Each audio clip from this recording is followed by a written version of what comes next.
Welcome to the source. Gonna sit there and just hang out all day. Beaver put us live. Let's go. It's 4 o'clock. Source.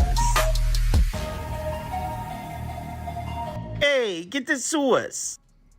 Yo, what's up? Happy Monday, everybody. Hope you all had a nice weekend. I had a good one. Won some money. NFL Sunday was pretty much a break-even day. Wasn't a great afternoon, but then Bengals was my top pick. And I just want to give another special shout-out. Can't thank Chase Brown enough for what he did at the end of that game. No. I lost my home league because of that garbage. He doubled it. He should have recovered. The Giants not recovering that is pathetic. And then for him to take it to the house is just egregious. Egregious. The game is over. I'm not sure why he scored, because simply going down would have ended the game. But see, actions like that, that'll be something I remember. Like if I ever meet Chase Brown 10, 20 years, I'll be like, hey, bro, back in 2024, just know that like that was a good look. And when he broke, I was like, guys, that what a shitty loss. We lost by the hook, and he breaks it, and I'm like, oh my god, he's still going. Oh, he's good, and he housed it, dove in too, like he was playing Madden. Beautiful. So yeah, this episode's dedicated to Chase Brown. I got to send him some kind of DM, just some thumbs up emojis. Make sure he knows that I appreciate what he did. All right, Lindy's here. It's Monday. We're talking playoff baseball. I know this game's starting. We're actually going to talk about Cleveland Yankees. These guys already heard me and Toast talk about the Mets Dodgers. Real quick, you have the floor for 60 seconds, 120 seconds. What are your thoughts on this game starting now? Dodgers run line. Don't see a bullpen situation where you don't end up on the Dodgers. It's been like, 40-something, almost 40 innings where they've had no-hit baseball. The Padres' functional lineup couldn't do anything against this grouping. And I think that this speaks to how things change from the regular season to the postseason. And people don't ever factor that in enough. You have bullpens. They get extra days of rest, and it becomes an absolute disaster to have to face the Dodgers, knowing that you get days on in-betweens. You have Kopech at full strength. You have Evan Phillips at full strength. You have all these dudes at full strength. Vesia, if he's okay. Like, there's so many. He's not on the roster. Oh, he's not on the roster? Yeah, he got hurt. So, I mean, it is what it is. But I'm just saying, like, talking through it, plus 152 on FanDuel on the run line makes absolutely no sense. I'm sorry. I know you're a Mets guy, but it's a value play in combination with what we're seeing, and that's the Dodgers rested are just better than everybody else. All I have to say to you, to abandoners, you're Benedict Arnold's just bailing on Grimace. I'm still here, and I'll be here till the end. So just know when the Mets are up 4-1 in the 7th that I'm watching and I'm enjoying it later. So just know that. Grimace up. My plan today was, me being a Mets fan aside, my plan today, because I thought obviously it's the playoff. I feel like both these games feel kind of coin flippy. My plan today was to bet both dogs, hoping to go 1-1. That was my plan. But in all seriousness, yeah, I was a little disheartened by what happened with the Mets last night, and then I don't like the lack of energy. But you know what? Andy made a good point earlier. Clearly, there was a strategic move to put Kodai Senga out there. Maybe sort of punting that game one, because now you got Manaea against Landon Knack. We got the starting pitching advantage here. Nothing like punting one of 4 games that you need to win. We go back to Citi Field. If the Mets go back to Citi Field 1-1, we're going to the World Series, and you can. You didn't have a choice, okay? You didn't have a choice. Manaea could have went yesterday on regular rest. No. Nah, this was a strategic play to get Sean Manaea to pitch game 2 and have the starting pitching advantage. Mets win. We go back to Citi Field with the advantage. Take home field away. Mets win. Go ahead, everyone. Go ahead. Everyone bet the Dodgers. When a bullpen game typically is something that you want to have backing more so than if you have the bullpen pieces to do what the Dodgers are doing, you just kind of do it, right? Which is why they're doing it, because they have the day off tomorrow. This is why. If they don't have the day off tomorrow, we probably see Walker Buehler, or unfortunately, most likely. Walker Buehler pitching game 3 is egregious. I will have the Mets for sure. Of course. Absolutely. You'll have the Mets to go up 2-1? All right, let's talk Cleveland Yankees. These guys just don't believe. They don't. Honestly, they just don't. You're on the Dodgers. You're on the Dodgers with me. 100%. Same exact bet as you. Just. Okay. 2 people that just don't understand Grimace. It's all right. Next up, Cleveland Yankees, and I'm on the Guardians here. You can put mine up, but I'd like to hear what these guys have to say. Pretty sure Toast bet. Oh no, you like the over. You said Toast. But all right, over, and I like the Yankees team total over as well. All right, let's hear what Lindy says first. So this is a game that I basically broke down this morning, and I found two plays that I like, and they're from the same guy, and I'm just a little bit worried. John Kenzie Noel going up against any lefty on the Cleveland side. He's plus 550 for a home run, so we're going to do that. We're also going to take him for a walk. We're going to do a combination of two things. Carlos Rodon is a little bit of a problem. The leash is getting shorter and shorter and shorter on him.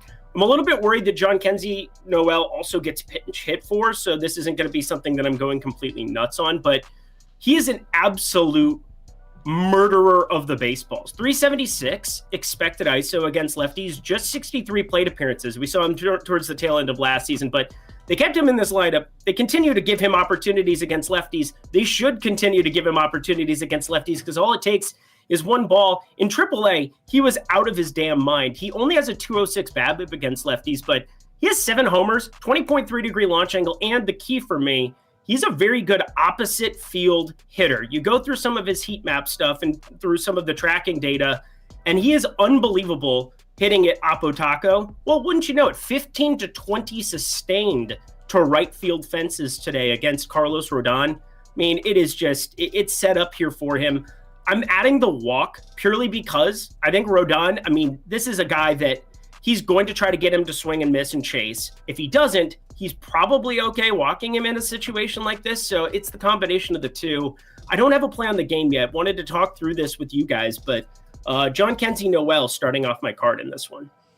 Yeah, that guy came out of nowhere. I didn't even know who he was until like 2 months ago, and he made that. Yeah. He wasn't there. Yeah, they don't call it Big Christmas for nothing, boys. That throw he made. Who did he throw out at second base? Toast. Who was that? I don't even remember. That was in the Tiger series. That throw at second base was awesome. Colt Keith, was that who it was?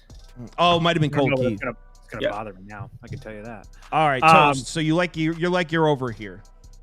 I love my over. I don't love the fact that it's kind of plus 100 everywhere now, if I'm being 100% honest. But as far as the Oppo Taco and Big Christmas is concerned, there's also like 19-mile-an-hour winds blowing out to right field as well today. So very good weather as far as a home run ball is concerned.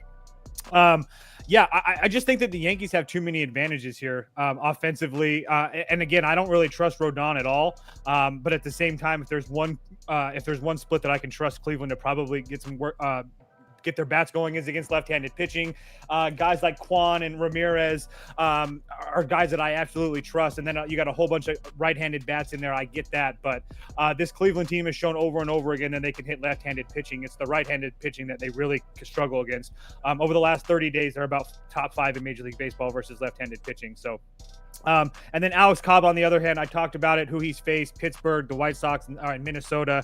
That one bad start in Minnesota was absolutely terrible. But again, I think this Yankees offense is a much, much higher step up in class as far as Cobb is concerned. And not to mention, I love that Cleveland bullpen. You're not going to hear me say a whole bunch of bad things about it. But like I said last night, I only worry about the top 3 is really a much, and that's Cade Smith, Hunter Gaddis, and Clase. You're going to see Clase maybe 7th or 8th and 9th inning if they want to use him like that. But again, Hunter Gaddis has been used a lot the last couple nights, and then the last series, and then they use Cade Smith as kind of like one of these guys to put the fire out. So you might see Cade Smith in the 7th. You might see Cade Smith if it's a tie game in the 4th with 2 men on. You might see Cade Smith then, and then they'll figure everything else going from there. But again, I just think when you have guys like Morgan, Cantillo, and Walters in there that are going to be coming in behind Cobb, I just think that the Yankees at minus, like I said, a 3.5 team total at minus 140 was just kind of hard for me to pass up. And you still get that minus 143.5? Yeah, probably. Okay. I would assume so if the total stayed at a plus, or 7.5, and now it's at plus 100. I can double check, but yeah. Yeah, it would have to. Yeah. All right, the Mets have started. All right. So let's talk Monday Night Football. Toast, do you have a kicker bet for us before you bounce? Yeah, actually. Go ahead, Lindy. What's yours? I'm curious. Tyler Bass, over 6.5 kicking points. It's available at a lot of pick'ems. Stole it from me. Go ahead, talk about it. No, I did not. So, I mean, he's gone over this number in 4 or 5. I'm not a big he's done this in the last however many, but we look at the red zone defense for the Jets. You're also getting that same 15, 20 mile an hour winds in MetLife that what you have in Yankee Stadium, but it's across the field. it gets uncomfortable throwing the football with the wind going in a crosswind rather than into it or downwind. And I think that's going to make some of these throws. I mean, Josh Allen has struggled throwing to anybody outside of Khalil Shakir. We'll see how dinged up he is, how many snaps he can play. If he does go, I'm assuming he goes. But you've got a red zone defense in the Jets, giving up just 42% of the time a touchdown inside of the 20. So teams get to the inside the 20 against the Jets at a pretty decent clip here so far this season, but they don't convert them into touchdowns. Tyler Bass over 6.5 kicking points makes a lot of sense. Tyler Bass and Toast, you have Tyler Bass over 1.5 field goals made? Nope, I have kicking points as well. It's minus 140, but it's like I talked about yesterday. These are one of these situations that I trust Tyler Bass. 8 for 10 in field goals this year, 16 for 17 in extra points. Hit a couple 50-yarders.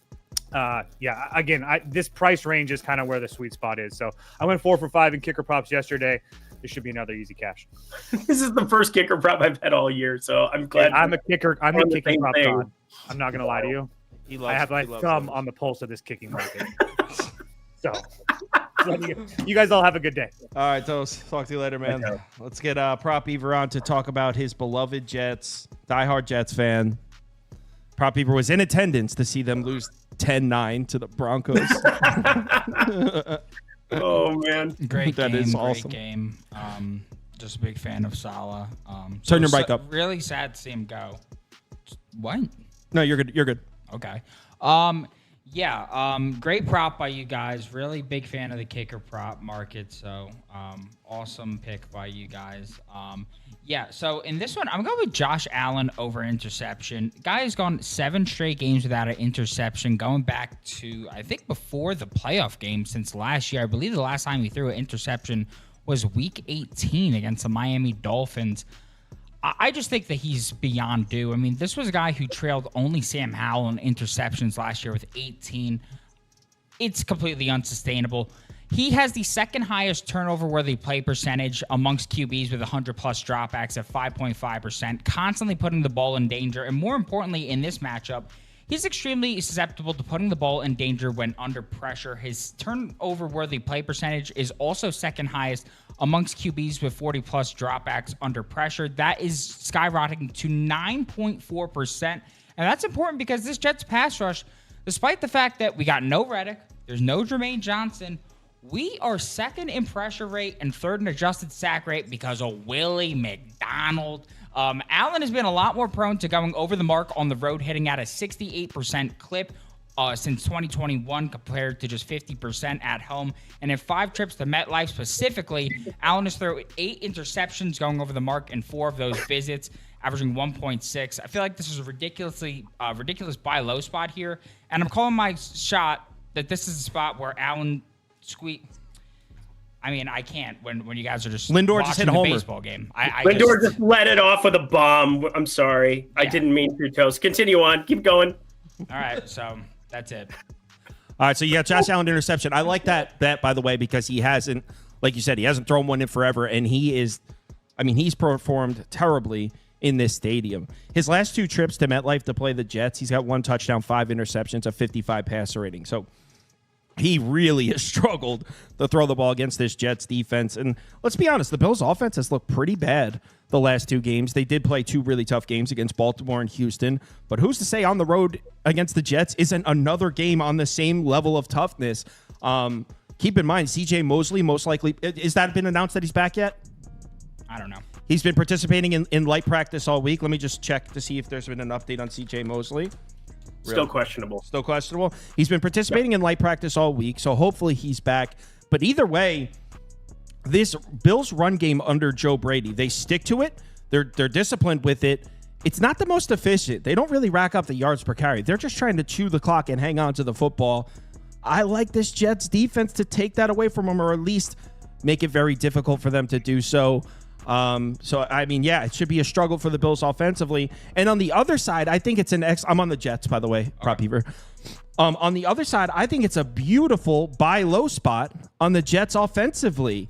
I mean, the last time we saw the Jets offense in an ideal condition, keep in mind, the Jets just played back-to-back games against arguably 2 of the top 4 or 5 defenses in the NFL, the Broncos and the Vikings. And those 2 games were in the rain and then in London. So I'm not saying those games don't count. I'm not making excuses for the Jets. I'm just saying there's going to be a lot of offenses that look like shit if they play back-to-back games against two of the best defenses in the league in the rain and then in London. Now, at home against a Bills defense, this is the best matchup the Jets offense has had in a few weeks. Aaron Rodgers has been excellent against cover 2. Bills run a lot of zone, a lot of cover 2. I like the matchup there. Let's keep in mind the last time we saw Aaron Rodgers in a somewhat decent matchup was his best game as a Jet by far against the Patriots. Yes, the Bills defense is much better than the Patriots defense. And the Bills have also been great against the pass, but still not as good as the Broncos and Vikings have been. The weakness of this Bills defense has been stopping the run. Jets are getting Morgan Moses back on the offensive line. In weeks 1 through 3, the Jets were first in the NFL in pressure rate allowed before Morgan Moses got hurt. So that Bills pass rush, there's no Von Miller, there's no Ed Oliver. Still a very good defensive line, even without those guys. But I expect the Jets offensive line to do their job here. I like Rodgers to have a good game. I'm on Jets up. I got +1.5. Jets are winning. I will be on Buffalo, but I totally take everything you guys say into consideration.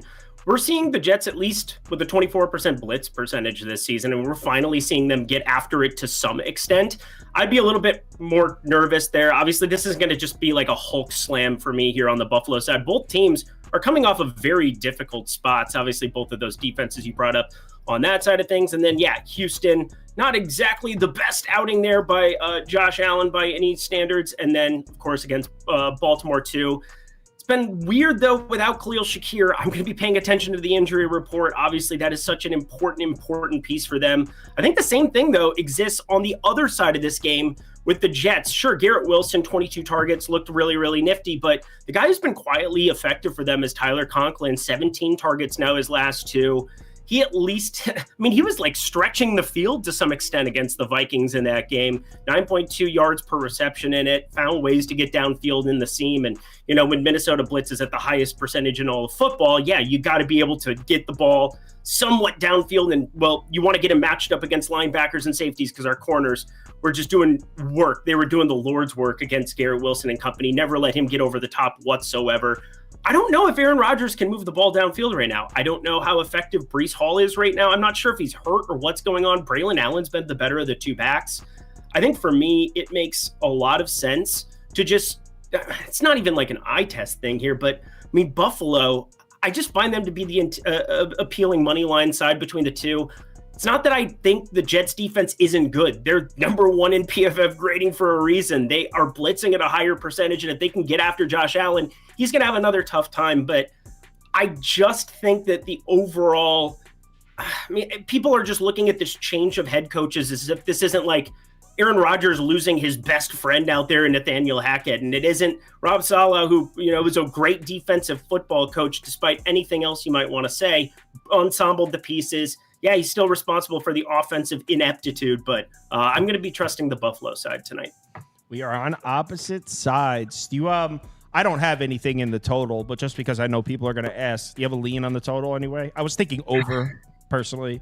Yeah, 41.5, obviously low number. Wind, crosswind at MetLife, never all that appealing. We've seen a lot of really sloppy football games there this year. The Denver one you brought up earlier there, 19 total points in that. That had more to do with the rain and just, I don't know, Aaron Rodgers looked broken in it, but I don't think he's broken by any means. It's just, I'm not sure how you do anything if Breece Hall isn't effective here for the Jets. It's a two-headed offensive front, and Breece Hall, passing game, rushing game.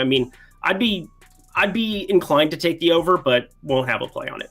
Yeah, I was hesitant about what I thought about the matchup for Breece Hall also. I looked at it, and part of me was like, hey, Morgan Moses coming back, Ed Oliver out. Maybe the Jets can run a little bit, but I think I might have just been like speaking wishfully on that. I'm not sure.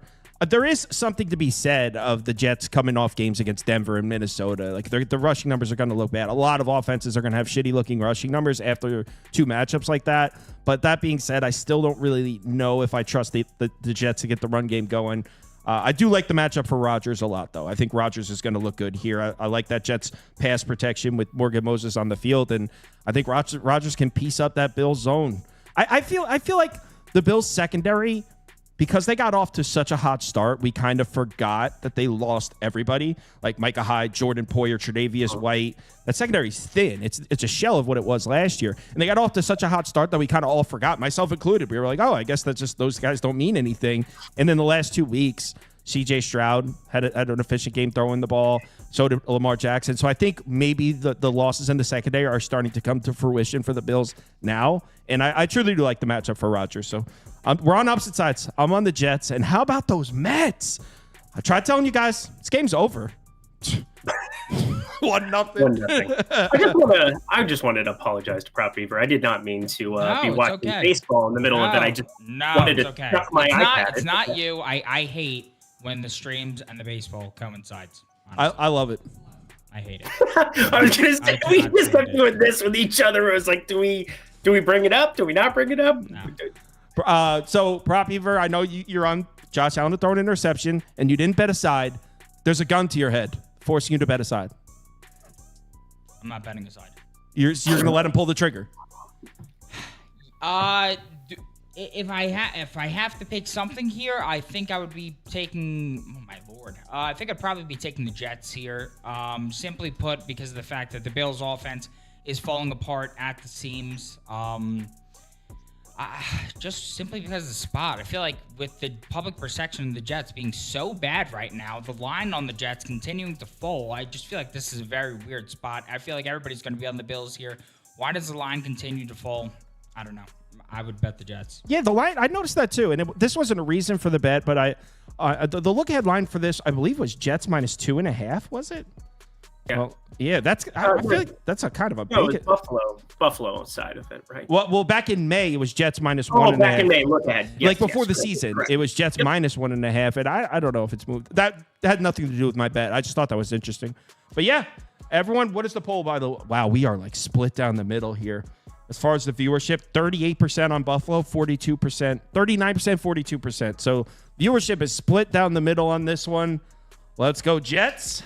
Everyone, thanks for watching. Clear the board so they can see Lindy's. I'm pretty sure everyone knows who Lindy's is, but Lindy, you want to tell them where they can find your stuff if they don't already know?